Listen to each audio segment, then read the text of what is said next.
नमस्ते दोस्तों।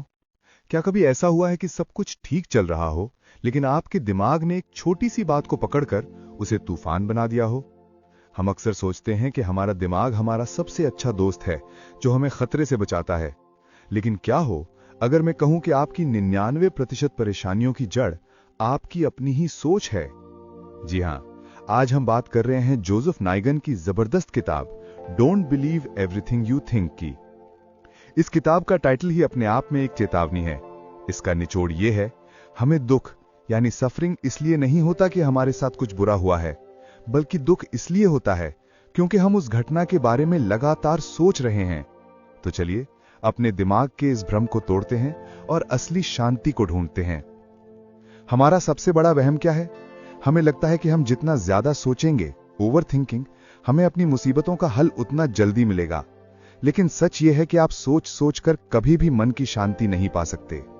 आग को और आग डालकर नहीं बुझाया जा सकता। इस किताब के जरिए हमें अपने दिमाग को शांत करने के लिए 3 बड़े सच समझने होंगे। पहला, दर्द और पीड़ा में फर्क है, पेन वर्सेस सफरिंग। लेखक कहते हैं, pain is inevitable but suffering is optional. यानी दर्द तो होगा, लेकिन पीड़ा हमारी चॉइस है। मान लीजिए आपका ब्रेकअप हो गया या जॉब चली गई। यह घटना दर्द यानी पेन है, ये नेचुरल है। लेकिन जब आप हफ्तों तक सोचते हैं कि मेरे साथ ही ऐसा क्यों हुआ, मैं किसी लायक नहीं हूं, ये पीड़ा है। और ये पीड़ा घटना ने नहीं, आपकी थिंकिंग ने पैदा की है। दूसरा, विचार और सोचने में अंतर, थॉट्स वर्सेस थिंकिंग।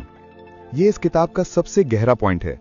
थॉट्स यानी विचार, ये रैंडम है, बादलों की तरह आते हैं और चले जाते हैं। इनका आना हमारे हाथ में नहीं है। थिंकिंग ये तब होता है जब आप उन विचारों को पकड़ लेते हैं, उनसे बातें करते हैं और एक कहानी बना लेते हैं।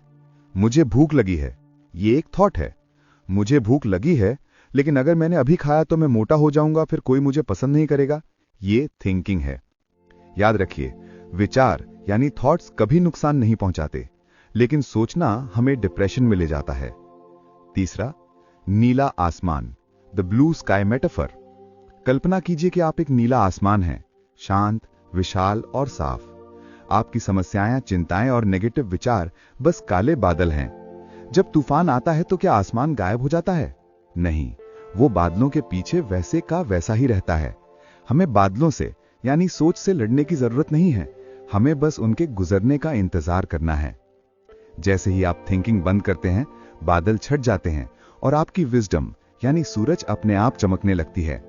तो करना क्या है? जब भी आपको डर या चिंता महसूस हो तो समझ जाइए कि आप बहुत ज्यादा सोच रहे हैं। उस वक्त अपने दिमाग पर भरोसा मत कीजिए, उसे सॉल्व करने की कोशिश मत कीजिए। बस रुक जाइए, उस विचार को एक नोटिफिकेशन की तरह देखो और स्वाइप कर दो, उसे क्लिक करके पढ़ो मत। दोस्तों, आपकी खुशियां और शांति कहीं खोई नहीं है, वो बस आपके विचारों के शोर के नीचे दबी हुई हैं। सोचना बंद करो, जीना शुरू करो। शुरुआत आज से करो।